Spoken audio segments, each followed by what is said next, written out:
Hello and welcome to That's Football. This is our latest transfer news show, and also we'll be combining it with a live International Champions Cup draw, which for those who don't know what it's all about, you've got Arsenal, Man City, Liverpool, Manchester United, Chelsea, Real Madrid, AC Milan, Barcelona, and what this is effectively from a Manchester United perspective is the remaining games on the US tour where you play, you know, people like Liverpool and stuff like that. So they're going to announce when they're going to happen, which we'll have for you live on this show. But talking the latest Manchester United transfer news, as that is what we are here to do as well. Interesting times ahead. We have the news that Manchester United manager Jose Mourinho is happy to let Paul Pogba and Anthony Martial leave this summer. This is in the Daily Mail. Personally, my thought on that is if he does that, he will never recover. You will never recover from selling the likes of Pogba and Anthony Martial. He won't recover. He may as well just walk out of Manchester United. So I can't believe that that's going to happen for 1 minute. He just doesn't have the support of the fan base enough to actually go and do something as controversial as that. And let's not forget, Sir Alex Ferguson, the greatest sports manager there's ever been, he still got criticism for letting Pogba go after all he'd achieved. So there's just no way that Jose Mourinho can do that. I wouldn't say he won't do it. I think he's more than capable of doing that. But I don't think for 1 minute that he will do. Jared, what's wrong with you? Yeah, so we'll see. We'll see what happens. But also, on top of that, Manchester City apparently going to be given £200 million to spend in the summer. And this is the challenge. This is the challenge for not just Manchester United, for everybody else as well. That Manchester City are very much focused on winning the Champions League. Winning the Premier League was great for them this year, and they won it by a very, very large margin. But Pep's going for the Champions League next year, so he's going to strengthen even further. So everybody else who's trying to close that gap on Man City, the gap is actually going to be even bigger by the end of the summer because he's going again. He's improving on what he's already got. So for any team to try and win the Premier League next year is going to be very, very hard because you're going to be judging. The level is going to be what you've seen this season, but I think it's going to go up again. I mean, already on this show, we've mentioned Thiago, Mbappe as players that he's potentially going to go for, but very, very hard for teams like Manchester United and Liverpool to close that gap when there's so many opportunities for Manchester City to go out and improve, and I think they certainly will do that. In other news, let's have a look at what's happening in other news. So Liverpool boss Jurgen Klopp is expected to again target Napoli's Poland midfielder Zielinski, and the Italian club beat the Reds to the 23-year-old signature in 2016. So Liverpool will be looking to improve as well. Iniesta's meant to be going to the Chinese Super League. He's 33 now. And Manchester United again, this is in the Mail again, I've sent scouts to watch Milankovic-Savic of Lazio, which is a bit old news, and hopefully there's something in that.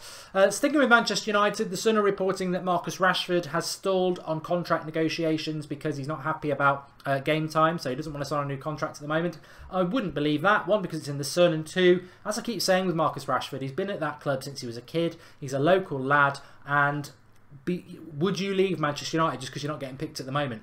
Open your eyes and see the situation that Mourinho has at the moment. How long is Mourinho going to be at Manchester United? Most people feel it's only going to be another year anyway. Marcus Rashford's 20. I just can't see Marcus Rashford walking away from Manchester United for a quick fix. I think he'll be here for quite a while. Tottenham are ready to sell Belgian midfielder Moussa Dembele and have identified two potential replacements. Dembele, fantastic player.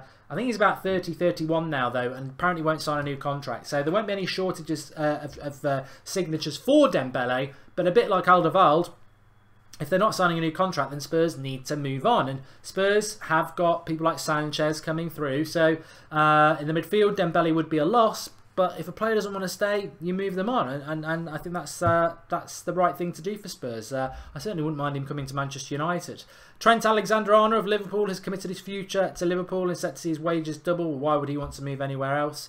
And Boca Juniors are targeting Juventus and Italian goalkeeper Gianluigi Buffon, 40, and want Carlos Tevez to secure his signature.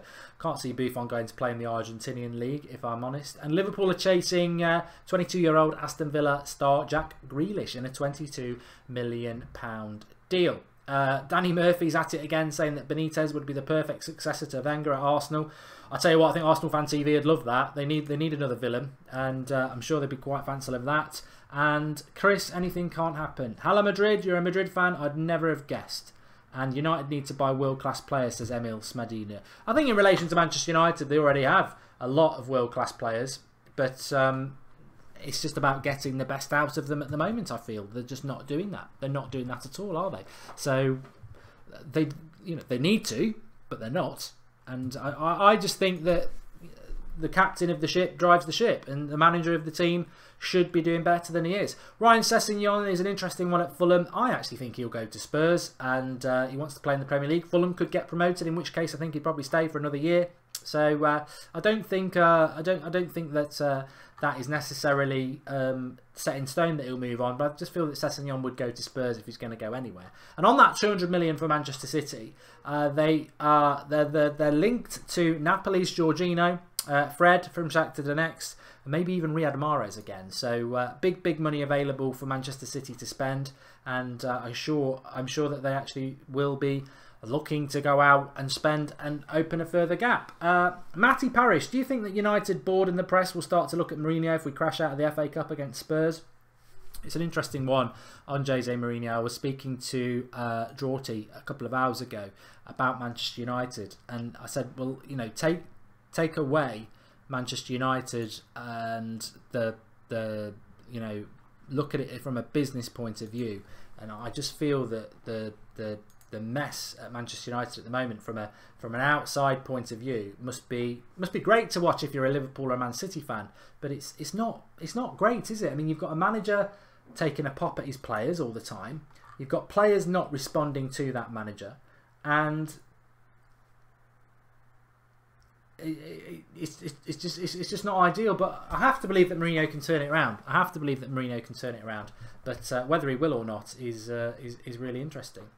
There is a problem with the International Champions Cup draw. Apparently their website's down, their stream's down, and this is causing a lot of problems. I think Twitter is even down as well. So we'll hang in there for the moment, and we'll just take some of your comments and see what happens. But I don't intend to stay on for ages and ages waiting for this draw. I am interested in it because I want to know who Manchester United are going to be playing on the US tour, and it'll be interesting to see what other teams are playing on the tour as well. But let's see.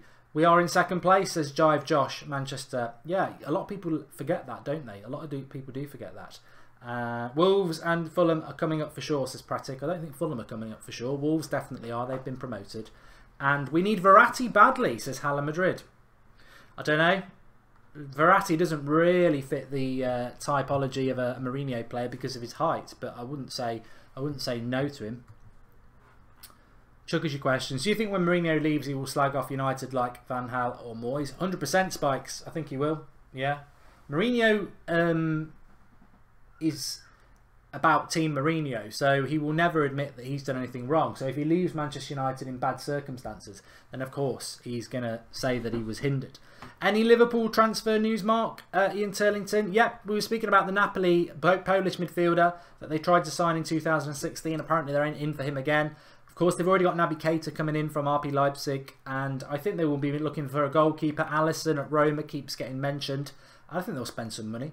Carrick for United manager one day, says Luca. Yep, I'd agree with that. And Draw is going to say we're playing Real Madrid and Liverpool as our marquee matches, says Jared Pesserman. Yeah, I think the 28th of July in Michigan has been rumoured for Liverpool and Manchester United. So from a United standpoint of view, from a That's Football point of view, we are hoping to be out there watching these games.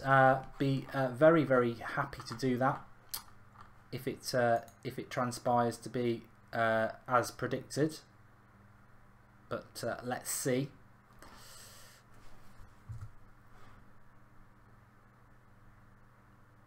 Mega Triple A's got a quick question. Do you think Liverpool have a better chance of winning the league next year than United do? The form is unbelievable.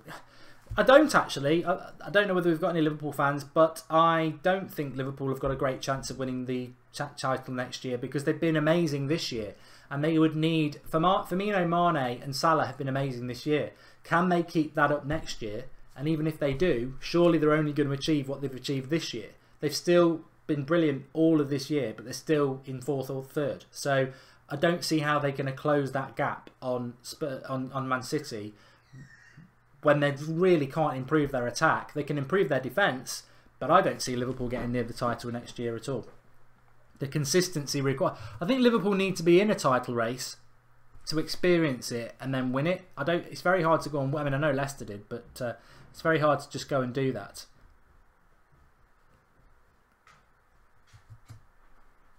As a Liverpool fan, I never get my hopes up, says Stuart McHugh. You never know, though. I mean, teams like Leicester, sort of, it's impossible to say without certainty. But also, I think what you've got to remember is Steven Gerrard, probably one of the best players Liverpool's ever had, and they had that title run where he slipped up, didn't he?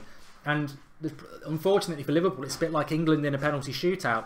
It's not a normal situation.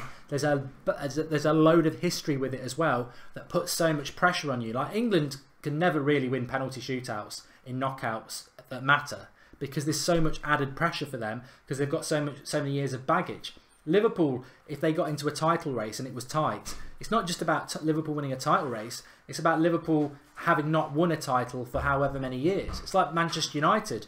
They hadn't won it for years and there was so much pressure around it. So that would always be a problem for Liverpool, I think. But that's what they'll be looking to do next year. And I certainly think that Naby Keita brings in, makes them better. And I think a goalkeeper makes them better. Van Dijk's made them better. But Liverpool without Salah are poor, says TTX Productions. I mean, in relation to Liverpool, what I would say is I thought they were going to really struggle when Coutinho went.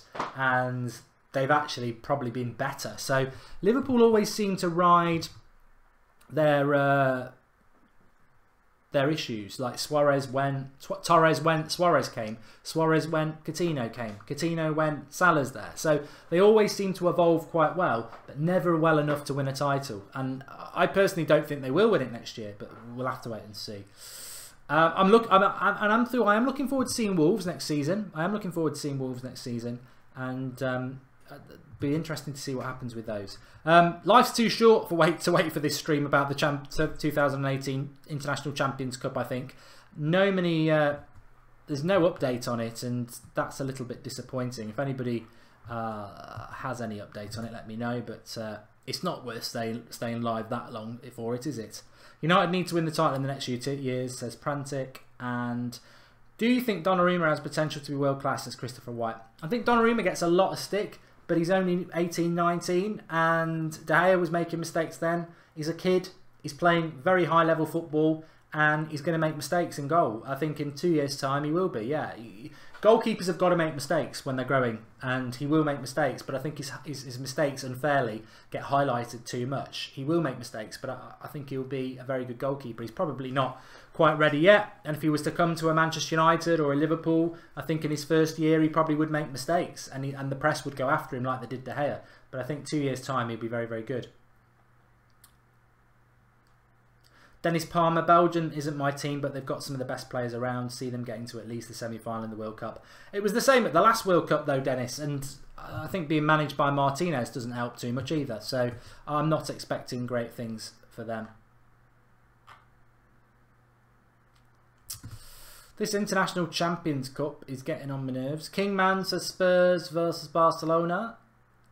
Where are we getting this info from? If you can let me know, I can go and have a look myself. I want to stay live for it. Let's have a look on their Twitter page. Twitter's down then, isn't it? Twitter's down, which is we're not being attacked, are we?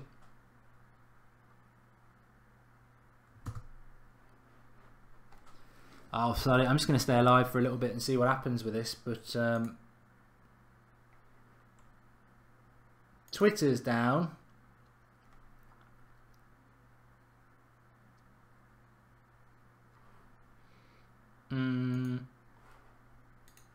Let's have a look. I think I've got a solution, folks. Don't worry. We'll get there. We'll get there.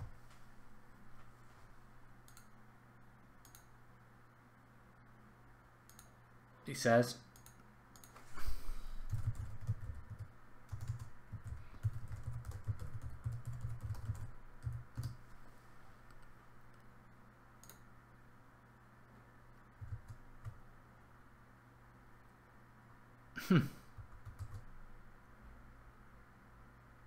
They've clearly not planned for this very, very well. Kingman says it's been leaked out here for a while. United face AC Milan and Liverpool, says Kingman. And Crystal Palace left back to United, says Anurag. The Governor.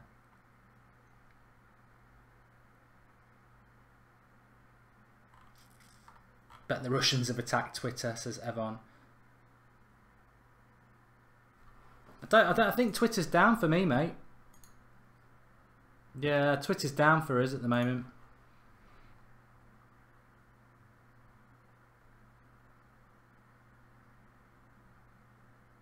Spikes, I'd love to get invited. We never get invited to anything. I don't know. I don't even know why that is.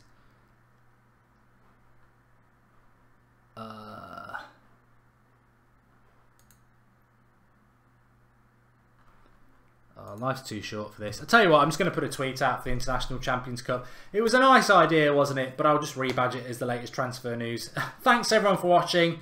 If you've not seen the United versus Bournemouth preview, there was a bit of a rant in that at the start. You know, best laid plans and that. When you're reliant on others, I've been live streaming for over 2.5 years, and when it's in your hands, you can take responsibility. When you're relying on information from others, as we saw with the Carabao Cup draw, sometimes it can go a little bit wrong. So apologies for that, even though it's nothing to do with us. Thanks everyone for watching, and we'll be back on That's Football again tomorrow. So please do subscribe to the channel if you're new, and I'll speak to you all very soon. Thanks for watching.